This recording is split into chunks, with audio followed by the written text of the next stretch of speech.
Hi everyone, welcome back to my channel. कैसे हो आप सभी? आई एम श्योर कि आप सभी ठीक होंगे। तो चलिए स्टार्ट करते हैं आज का नया टॉपिक, जो कि होने वाला है एनोरेक्सिया नर्वोसा। ठीक है, काफ़ी इंपॉर्टेंट टॉपिक है, तो प्लीज़ आप लोग बहुत अच्छे से ध्यान लगाकर पढ़िएगा। और हाँ, अगर आपको पीडीएफ नोट्स चाहिए हो तो डिस्क्रिप्शन में मेरा मेल दिया हुआ है, उस पर कॉन्टैक्ट करके आप लोग पीडीएफ नोट्स ले सकते हो। ठीक है, थोड़ा सा हम एनोरेक्सिया नर्वोसा के बारे में डिस्कस कर लेते हैं, उसके बाद हम इंट्रोडक्शन से स्टार्ट करेंगे। ठीक है, एनोरेक्सिया नर्वोसा है क्या? एनोरेक्सिया नर्वोसा एक टाइप का ईटिंग डिसऑर्डर है, जिसमें जो है पर्सन मतलब ऐसा फील करता है कि अरे यार, मैं मोटा हो जाऊंगा, मेरा वेट बहुत ज़्यादा बढ़ जाएगा, फिर मैं अच्छा नहीं दिखूंगा, मेरे अंदर फैट ज़्यादा हो जाएगा, फिर मेरी पर्सनैलिटी जो है अच्छी नहीं दिखेगी, लोग मेरे बारे में क्या सोचेंगे। मतलब ये सारी चीज़ें सोचकर जो है पर्सन खाना पीना बंद कर देता है, अपनी जो डाइट है वो कम लेना शुरू कर देता है।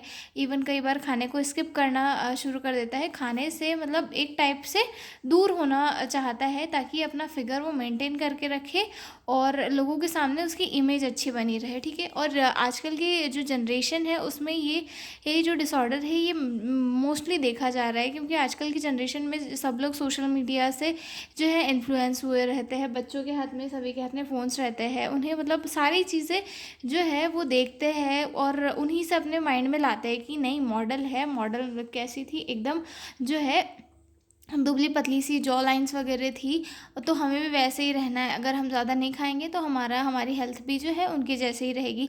लेकिन ये चीज़ें सिर्फ एक मिथ है। जो मॉडल्स रहती है उनकी एक प्रॉपर कैलोरीज मेंटेन हुई हुई रहती है। जो एक्ट्रेस रहती है उनकी प्रॉपर कैलोरी और वो जो डाइट लेते हैं वो एक हाई लेवल की डाइट होती है, पूरा उनका डाइट चार्ट वगैरह मेंटेन होता है। लेकिन ये सारी चीज़ें जो बच्चे हैं वो नहीं समझ पाते, वो सिर्फ ये करते हैं कि कम खाने से हम अच्छे दिखेंगे। ठीक है, तो उनके दिमाग में क्या है, एक ये भरा जाता है कि नहीं, हम कम खाएंगे तो हम अच्छे दिखेंगे।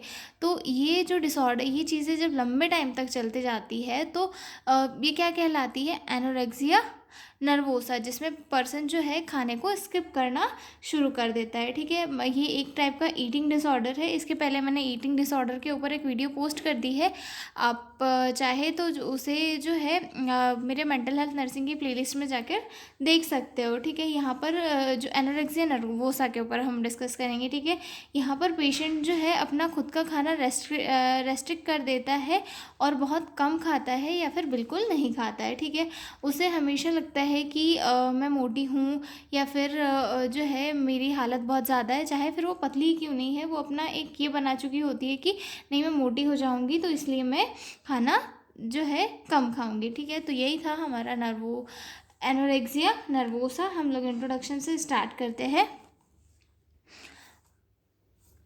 Anorexia nervosa is one of the most common eating disorder. Anorexia nervosa क्या है? एक काफ़ी कॉमन ईटिंग डिसऑर्डर है। It is a serious psychiatric condition where the person starves themselves and eats very little food. यहाँ पर patient जो है अपना खाना रेस्ट्रिक्ट करता है और बहुत कम खाता है या फिर बिल्कुल नहीं खाता है। ठीक है, patient has an interest and intense fear of gaining weight and a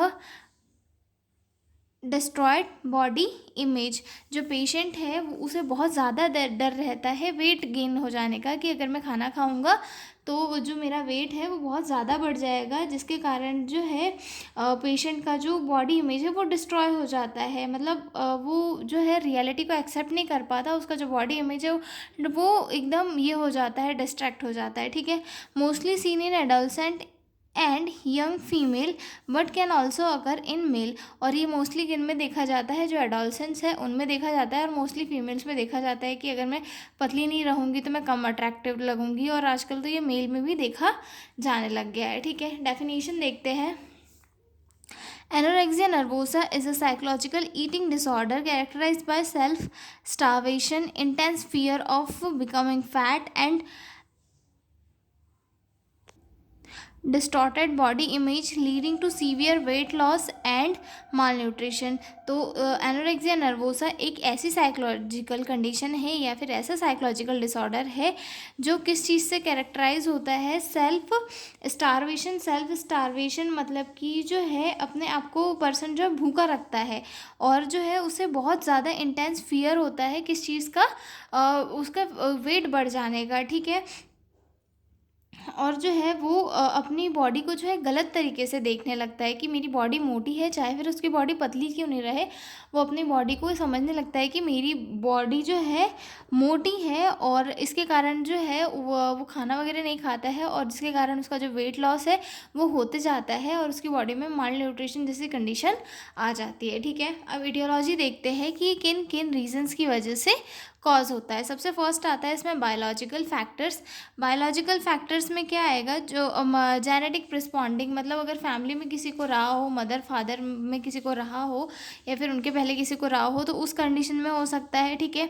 neurotransmitter imbalance के कारण हो सकता है, ठीक है।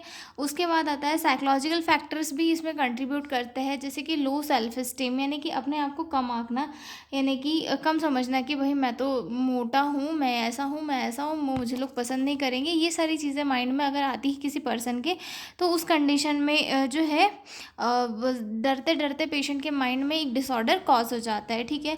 उसके बाद परफेक्शनिज्म यानी कि अपने आप को परफेक्ट बताने की कोशिश करने के चक्कर में जो है पर्सन अपनी ही हालत गिरा लेता है, ठीक है।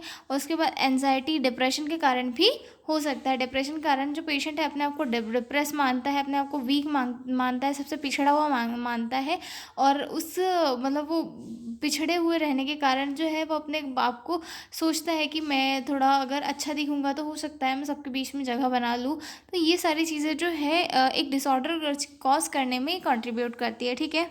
उसके बाद अगला पॉइंट आता है socio cultural factor. Socio cultural factors भी इनमें कंट्रीब्यूट करते हैं, जैसे कि social pressure to be slim, जैसे कि कोई एक्ट्रेस है और वो उसका थोड़ा सा वेट बढ़ गया है तो उसको जो है उसकी जो फ़ैन फॉलोइंग है वो कम हो जाएगी, तो फिर वो ये सोचती है कि अरे यार मेरा थोड़ा सा फैट बढ़ गया तो मेरी फ़ैन फॉलोइंग कम हो गई, तो उसके ऊपर क्या प्रेशर आता है, फिर वो अपने आप को स्लिम ट्रिम करने की कोशिश करने लगती है, ठीक है। तो ये भी एक रीज़न हो सकता है, ठीक है। Media influence, cultural ideas of beauty, यानी कि जो ब्यूटी की मतलब एक पर्टिकुलर मैनर में एक पतले पतले और सुडौल शरीर वाले इंसान को जो है अच्छा ब्यूटीफुल माना जाता है, तो उस मिथ के चक्कर में भी लोग जो है ये सारी चीज़ें कर बैठते हैं और धीरे धीरे ये चीज़ें जो है उनके दिमाग में घर कर जाती है और जो है उन्हें परेशान करने लगती है, ठीक है।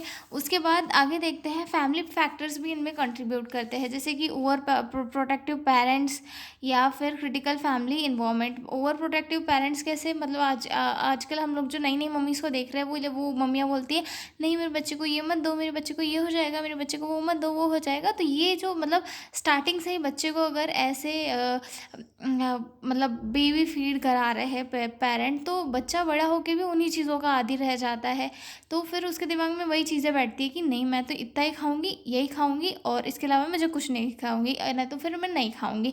तो ये सारी कंडीशन भी जो है एक मेंटल डिसऑर्डर कॉज करने में कंट्रीब्यूट करते हैं, ठीक है। इसके दो टाइप्स भी है, टाइप्स भी हम लोग देख लेते हैं। सबसे फर्स्ट आता है इसमें रेस्ट्रिक्टिंग टाइप आता है, देन सेकंड आता है बींज ईटिंग या फिर इसे पर्गिंग टाइप भी कहा जाता है, ठीक है। इसमें रेस्ट्रिक्टिंग टाइप में क्या होता है, जो पर्सन है वो अपनी कैलोरीज और अपना जो खाना है उसे बहुत ज़्यादा रेस्ट्रिक्ट कर देता है, यानी कि फास्ट करता है, क्रैश डाइटिंग करता है, खाना अवॉइड कर देता है, ठीक है। उसके बाद जो बींज ईटिंग या फिर वर्किंग टाइप आता है, इसमें जो है पेशेंट खाना तो खाता है, मतलब कभी कभी ज़्यादा भी खा लेता है, लेकिन जो है उसके बाद वो वॉमिट कर देता है और लग्जेटिव वगैरह या फिर डायूरेटिक्स का यूज़ करके जो है उन्हें अपनी बॉडी से निकाल देता है, ठीक है। तो ये दो टाइप्स होते हैं एनोरेक्सिया नर्वोसा के। ठीक है, तो अब हम देखेंगे इसके बाद क्लिनिकल फीचर्स की, क्या क्या क्लिनिकल फीचर्स हमें एक एनोरेक्सिया नर्वोसा वाले पेशेंट में देखने के लिए मिलेंगे। क्लिनिकल फीचर्स के इससे तो आप लोग समझ गए होंगे कि जब कोई पेशेंट खाना कम खाएगा तो उसके बॉडी में क्या क्या साइन सिम्टम दिख सकते हैं। ठीक है, तो सबसे फर्स्ट आता है इसमें फिजिकल साइन। फिजिकल साइन में खाना नहीं खाएगा तो उसका वेट लॉस देखने के लिए मिलेगा। ठीक है, वीकनेस देखने के लिए मिलेगी, फटिग देखने के लिए मिलेगा, फीमेल में एमनोरिया देखने के लिए मिलेगा। जब बॉडी में जो है प्रॉपर न्यूट्रिएंट ही नहीं रहेंगे तो कहाँ से पीरियड आएगा फिर। ठीक है, उसके बाद ड्राई स्किन देखने के लिए मिलेगी, ब्रिटल हेयर्स और नेल्स देखने के लिए मिलेंगे। ठीक है, कॉन्स्टिपेशन, लो बीपी, स्लो हार्ट रेट, ये सारी कंडीशन जो है लो इनटेक ऑफ कैलोरीज के कारण पेशेंट की बॉडी में देखने के लिए मिलेगी। ठीक है, उसके बाद अगला पॉइंट आता है साइकोलॉजिकल साइन। साइकोलॉजिकल उसके बॉडी में क्या क्या साइन दिखेंगे। ठीक है, तो सबसे ज़्यादा तो एक्सट्रीम फियर दिखेगा उसकी बॉडी, उसके साइकोलॉजिकल कंडीशन में कि भाई मैं कहीं मोटा तो नहीं हो जाऊंगा, इस चीज़ का डर उसे हमेशा बना रहेगा। ठीक है, बॉडी इमेज डिस्टर्बेंस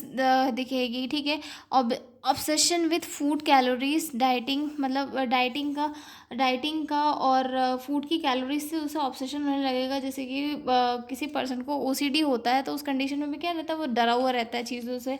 ठीक है, तो उसे जो है ऐसे एनोरेक्सिया नर्वोसा वाले पेशेंट को क्या है, फूड से और जो डाइटिंग है उससे ऑब्सेशन होता है। ठीक है, इरिटेबिलिटी, डिप्रेशन और एनजाइटी हमें पेशेंट में देखने के लिए मिलेगी। ठीक है, अब बिहेवियर में क्या क्या चेंजेस आते हैं। ठीक है, बिहेवियर में एक तो एक वो जो है खाना बहुत काफ़ी कम खाएगा, मतलब बहुत ही स्मॉल पोर्शन में खाना खाएगा। ठीक है, उसके बाद उसकी जो मील्स है उन्हें स्किप करेगा कि भाई अभी नहीं खा रहा, शाम को खाऊंगा, शाम को नहीं खा रहा, सुबह खाऊंगा। ठीक है, ये सारी उसकी बिहेवियर में देखने के लिए मिलेगी। ठीक है, उसके बाद आता है एक्सेसिव एक्सरसाइज करेगा पर्सन की, जितनी से जितनी कैलोरीज है वो बॉडी में बर्न हो जाए ताकि फैट ना बढ़े। ठीक है, उसके बाद wearing loose cloth to hide thinness, मतलब लूज क्लॉथ पहनेगा वो ताकि जो है वो अपना दुबलापन छुपा सके। उसके बाद जो है वो ये डिनाइल करेगा कि भाई मैं भूखा नहीं हूँ, मुझे भूख बिल्कुल भी नहीं है, ये सारी चीज़ें जो है वो डिनाइल करेगा। ठीक है, उसके बाद हमें कुछ कॉम्प्लिकेशन भी देखने के लिए मिल सकते हैं एनोरेक्सिया नर्वोसा के, जिसमें आता है सबसे फर्स्ट आता है माल न्यूट्रिशन।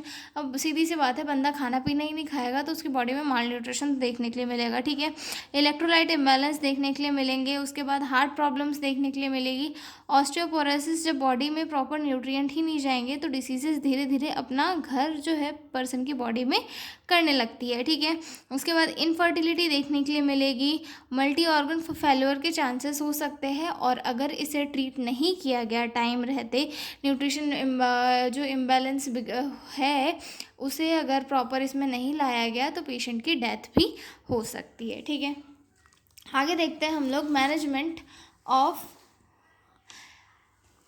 Anorexia nervosa. ठीक है, इसमें सबसे फर्स्ट आता है मेडिकल मैनेजमेंट। मेडिकल मैनेजमेंट में जो पर्सन है वो खाना नहीं खा रहा है तो उसके जो न्यूट्रिशन है, न्यूट्रिशन है, उसका जो डिहाइड्रेशन है, इलेक्ट्रोलाइट इम्बैलेंस है, सबसे फर्स्टली उसे करेक्ट करना ज़रूरी है, क्योंकि उसके बाद ही पेशेंट के लिए हम अगला कोई ट्रीटमेंट प्लान कर सकते हैं। ठीक है, अगर सीवियर है तो हॉस्पिटलाइजेशन करना बहुत इंपॉर्टेंट होता है। ठीक है, उसके बाद आता है एंटी डिप्रेसेंट। अगर पेशेंट में डिप्रेशन और एंजाइटी के सिम्टम्स दिख रहे हैं तो उस कंडीशन में उसे एंटी डिप्रेसेंट ड्रग्स देके जो है ट्रीट किया जा सकता है। ठीक है, उसके बाद साइकोथेरेपी पेशेंट को दी जाती है, cognitive behaviour therapy for correcting disturb body image. Patient को जो है कॉग्निटिव बिहेवियर थेरेपी, जिसके थ्रू उसकी जो थॉट प्रोसेस है उसे चेंज किया जाता है और उसे मतलब कैलोरीज से और वेट गेनिंग से इतना उसके दिमाग से उसका डर निकाला जाता है ताकि वो जो है इतना अपने आप को वीक ना समझे और खाना वगैरह खाए और खाना खाने के बाद प्रॉपर एक्सरसाइज वगैरह करे। ठीक है, family therapy for family environment. Family को भी एजुकेट करना है कि आप अपने बच्चे के ऊपर इतना प्रेशर मत बनाएं कि वो एकदम स्लिम रहे, आप जो है उसे डाइट देने के बाद में प्रॉपर एक्सरसाइज कराए ताकि उसका जो वो बैलेंस है बॉडी में कैलोरीज बर्न होने का और एनर्जी आने का, इनटेक का होने का, ये सारी चीज़ें जो है मेंटेन रह सके। ठीक है, उसके बाद आती है नर्सिंग मैनेजमेंट की नर्सिस को क्या क्या मैनेजमेंट करना होता है। ठीक है, तो सबसे फर्स्ट जो है इसमें पेशेंट के जो है हमें वेट मॉनिटर करना है, इनटेक आउटपुट मॉनिटर करना है, वाइटल साइन वगैरह प्रॉपर चेक करते रहना है। ठीक है, पेशेंट के साथ एक थेरापेटिक रिलेशनशिप बिल्ड करना है ताकि पेशेंट हमारे साथ जो है ट्रस्ट बिल्ड कर सके, ठीक है। पेशेंट को जो है धीरे धीरे थोड़ा थोड़ा फूड इंटेक करने के लिए इनकरेज करना है। उसके दिमाग से जो फॉल्स बिलीव्स है मतलब वेट गेनिंग को लेकर वो रिड्यूस करना है ताकि वो जो है खाना खाने के ऊपर थोड़ा सा ध्यान दे पाए, ठीक है। उसके बाद जो है उसे इमोशनल सपोर्ट प्रोवाइड करना है जिससे कि पेशेंट की इमोशनल स्टेबिलिटी बढ़े। उसके बाद जो है फैमिली को भी इन्वॉल्व करना है कि वो भी जो है केयर में इन्वॉल्व हो और पेशेंट जो है अपनी कंडीशन सुधार पाए, ठीक है। उसके बाद इन्वॉल्व फैमिली इन केयर। उसके बाद educate about healthy body image and balance diet. Patient को नर्सेस को एजुकेट करना है कि आप कैसे कैसे हेल्थी डाइट ले सकते हो और किस वे में बैलेंस डाइट ले सकते हो तो आपका वेट भी गेन नहीं होगा और आपकी जो डिहाइड्रेशन है या फिर माल न्यूट्रिशन है ऐसी कंडीशन भी क्रिएट नहीं होगी, ठीक है। उसके बाद अगला पॉइंट आता है नर्सिंग डायग्नोसिस। नर्सिंग डायग्नोसिस में बता देती हूँ, केयर प्लान आप लोग बना सकते हैं, काफ़ी ईजी केयर प्लान बनते हैं इसके, ठीक है। तो इसमें फर्स्ट आता है imbalance nutrition less than body requirement related to low intake of food evidenced by severe weight gain. then second आता है anxiety related to fear of gaining weight evidenced by avoidance of meal. then third nursing diagnosis है low self esteem related to feeling of inadequacy evidenced by negative self talk. then fourth आता है deficient knowledge related to lack of understanding evidenced by wrong beliefs about diet body image, ठीक है। तो ये 4 nursing diagnosis है, आप बहुत ही easy में जो है इसके केयर प्लान्स बना सकते हो। तो मिलते हैं हम लोग अगले वीडियो में। अगर पीडीएफ नोट्स चाहिए हो तो डिस्क्रिप्शन में मेरा मेल दिया हुआ है, उस पर कांटेक्ट करके आप लोग पीडीएफ नोट्स ले सकते हो। तो मिलते हैं अगले वीडियो में, तब तक के लिए बाय बाय।